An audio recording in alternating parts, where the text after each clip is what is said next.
একমাত্র ছেলের বিয়ে দিয়ে মনের শান্তি উড়ে গেছে সঞ্চয়িতা দেবীর। বিয়ের ঠিক কয়েক মাস পর থেকেই শুরু হয়েছিল ঝামেলার কারণ হলো সংসার খরচের টাকা ছেলে কেন মায়ের হাতে তুলে দেবে, আর সেই নিয়েই অশান্তি। সঞ্চয়িতা দেবীর সাথে বৌমা বিশাখার মধ্যে চলতো একটা ঠান্ডা লড়াই। মুখে সবসময় কিছু না বললেও বৌমা বিশাখা হাবে ভাবে বুঝিয়ে দিত সে কথা। বৌমার দাবি, মাস পার হলেই মায়ের হাতে মুঠো মুঠো টাকা তুলে দেওয়ার কোনো মানে হয়। সেই নিয়েই ছেলের সাথে তুমুল অশান্তি বৌমারও। সেদিন ছেলে অফিস থেকে ফেরার পর ছেলে বৌমার মধ্যে প্রচণ্ড চিৎকার চেঁচামেচি হচ্ছে দেখে সঞ্চয়িতা দেবী ছেলের ঘরে ছুটে আসেন। ছেলেকে জিজ্ঞেস করেন, এই সন্ধেবেলা কেন ঝগড়াঝাটি করছিস বলতো তোরা? ছেলে কিছু বলার আগেই বিশাখা বলে ওঠে, থাক, আপনাকে আর আদিক্ষেতা করতে হবে না। আমি আদিক্ষেতা কি করলাম বৌমা? আপনার এই ফোড়ন দেওয়া স্বভাবটা ত্যাগ করুন। আমাদের ঝগড়ার মাঝে আপনি কেন ঢুকে পড়েন বলুন তো? আপনার সাথে তো কথা হচ্ছে না। কি সব বলছো বৌমা? ঠিকই বলেছি, মাস গেলে তো মোটা টাকা হাতে পেয়ে যাচ্ছেন, আপনার তো অসুবিধা হওয়ার কথা নয়। বিশাখার এমন কথা শুনে চুপ করে থাকতে পারেন না রুদ্র মানে সঞ্চয়িতা দেবীর ছেলে। রুদ্র রেগে গিয়ে বলে, তুমি কাকে কি বলছো? মায়ের সাথে এভাবে কথা বলতে পারো না। মোটা টাকা হাতে পাচ্ছে মানে? ঠিক করে কথা বলো অন্তত। তারপর মায়ের দিকে তাকিয়ে বলে, মা তুমি তোমার ঘরে যাও, আমি এসব খারাপ কথা আর শুনতে পারছি না। অফিস থেকে ফিরে প্রতিদিন এই সব ঝামেলা সত্যিই ভালো লাগে না। কথাগুলো বলে রুদ্র ঘর থেকে বেরিয়ে যায়। ছেলে ঘর থেকে বেরিয়ে যাবার পর সঞ্চয়িতা দেবী বিশাখাকে বলেন, এই ছোটোখাটো বিষয় নিয়ে কেন অশান্তি করো বৌমা? রুদ্রকে বলো, সামনের মাস থেকে সংসার খরচের জন্য আমার হাতে কোনো টাকা দিতে হবে না। ও যেন নিজে হাতে সব কিছু করে। মোটা টাকার প্রলোভন আমার নেই বৌমা। আপনি আর জ্ঞান দেবেন না। আমি এমনিতেই কারো থেকে কোনো কিছু নিই না, ফ্রিতে বলেই দিয়ে দিচ্ছেন। আপনার কোনো কিছুই আমার লাগবে না। বৌমার এমন কথায় মনে মনে কষ্ট পেলেও সঞ্চয়িতা দেবী হেসেই বলেছিলেন, আমি জানি বৌমা তোমার কিছুই লাগবে না, তবে আমার সব থেকে দামি জিনিসটাই কিন্তু আজ তোমার। ভারাক্রান্ত মন নিয়ে সঞ্চয়িতা দেবী নিজের ঘরে চলে আসেন। সঞ্চয়িতা দেবীর এই একটি মাত্রই ছেলে। স্বামী মারা যাবার পর থেকে সবটুকুই একা হাতে সামলেছেন। ছেলের উচ্চ মাধ্যমিক পরীক্ষার কয়েকদিন আগে সঞ্চয়িতা দেবীর স্বামী মারা গেলেন। সঞ্চয়িতা দেবীর স্বামী বেসরকারি সংস্থায় কাজ করতেন। স্বামী মারা যাবার পর থেকে আর্থিক অবস্থাটা আরও খারাপ হয়ে গেল। তারপর থেকে টিউশন করে, সেলাই মেশিন কিনে সেলাই করে ছেলের পড়াশোনার খরচ জোগানো, সেই সঙ্গে সংসার চালানো তো কম কথা তো নয়। অভাবের মধ্যে দিয়েই ছেলেকে মানুষও করেছেন বলতে হয়। ছেলে চাকরি পাওয়ার পর থেকে সংসারের অবস্থা একটু একটু করে উন্নতি হতে থাকে। পুরো সংসারটাকে বুকে করে আগলে রেখে চলেছিলেন সঞ্চয়িতা দেবী। সংসারের কোনো দায় দায়িত্ব ছেলেকে নিতে দেননি। নিজে হাতেই সব কিছু করেন। দোকান বাজার থেকে শুরু করে ইলেকট্রিক বিল, গ্যাস বুকিং, যাবতীয় সব কিছু কাজ সময় মতো নিজেই করে নেন। প্রয়োজন পড়লে তবেই ছেলেকে কোনো কাজের কথা বলেন। রুদ্র নিজে কিছু করার কথা বললে সঞ্চয়িতা দেবী বলেন, ঘরে বসে বসে খেলে শরীর খারাপ হয়ে যাবে আমার। কাজগুলো করি বলেই তো শরীরটা ভালো থাকে। তাছাড়া তোর করার সময় কোথায়? সকালবেলা সেই অফিস বেরিয়ে যাস আর ফিরতে ফিরতে রাত 9টা। তোরও তো একটু রেস্ট দরকার। যখন বয়স হয়ে যাবে, একদম কিছুই করতে পারবো না, তখন তুই সব কিছু করিস। মায়ের কথা শুনে সেদিন রুদ্র বলেছিল, আর একটা কথা মা, তুমি তো অনেক কষ্ট করেছ, তোমাকে ওই সেলাইয়ের কাজ টাজ আর করতে হবে না। আমি তো চাকরি করছি, কেন আর কষ্ট করবে বলো তো? ওটা আর কি কষ্ট, ঘরে বসে থাকি, তাই একটু আধটু ওসব কিছু করার দরকার নেই মা। এবার তো একটু আরাম করো, একটা ভালো মেয়ে দেখে তোর বিয়েটা দিই আগে, তারপর না হয় আরাম করব। বাড়িতে একটা মেয়ে না থাকলে ঘর মানায়? কিছুক্ষণ চুপ থেকে রুদ্র ইতস্তত করতে করতে বলল, মা, একটা কথা তোমাকে বলা হয়নি, আমি একজনকে ভালোবাসি।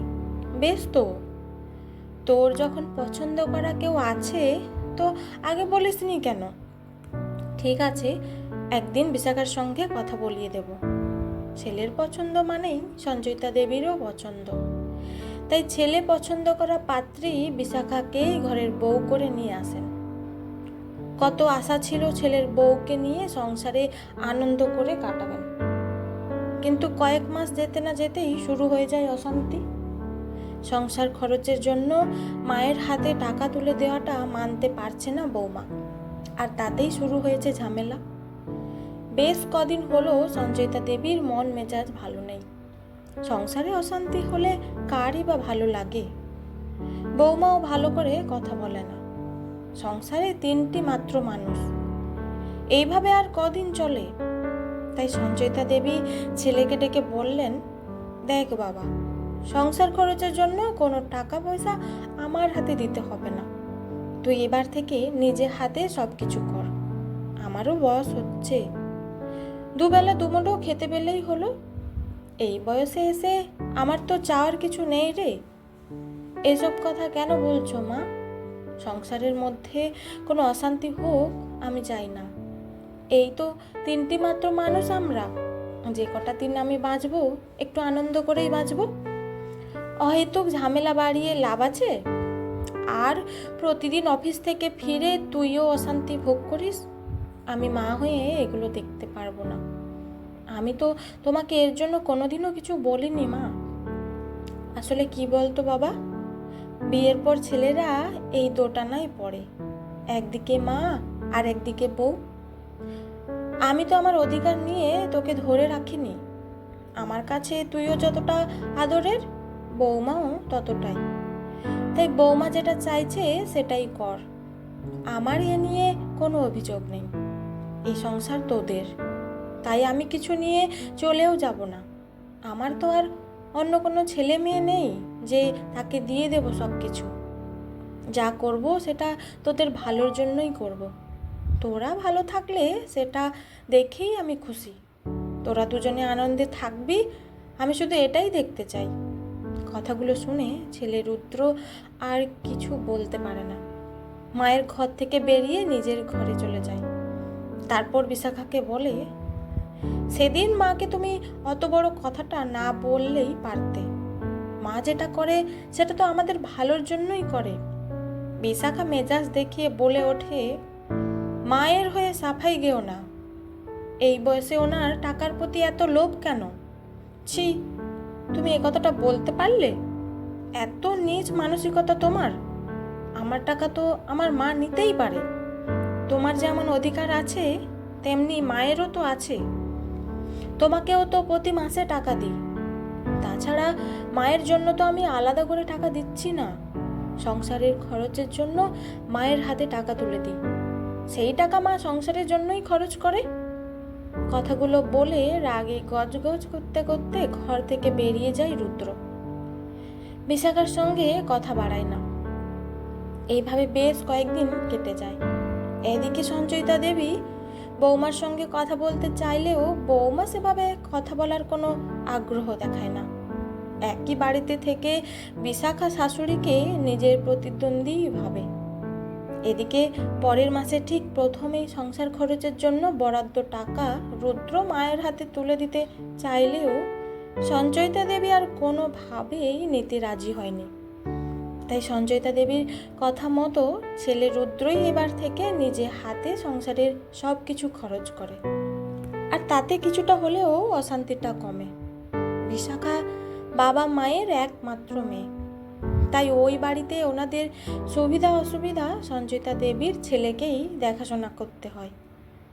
সঞ্চয়িতা দেবী নিজেই ছেলেকে বলেন, আমার প্রতি যতটুকু দায়িত্ব কর্তব্য পালন করিস, ঠিক তেমনি বৌমার বাবা মার প্রতিও তোর দায়িত্ব কর্তব্যে যেন থাকে, কারণ ওনাদেরও কিন্তু একটি মাত্র সন্তান।